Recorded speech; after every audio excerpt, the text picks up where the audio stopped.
upma or Bombay rava. Add 1 tablespoon besan and mix it thoroughly.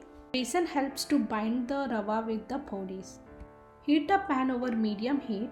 To this add 2 teaspoon oil and spread it evenly. Use any oil of your choice. Pan is nice and hot. Roll potato slices in the rava. Make sure to coat it evenly and then place it on the pan.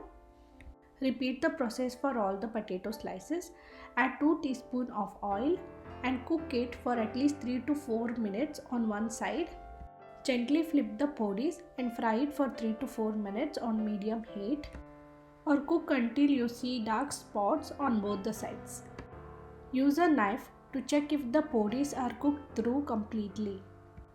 There you go, phodis are ready to serve. Enjoy it with hot steaming rice as a side dish. Thank you for watching.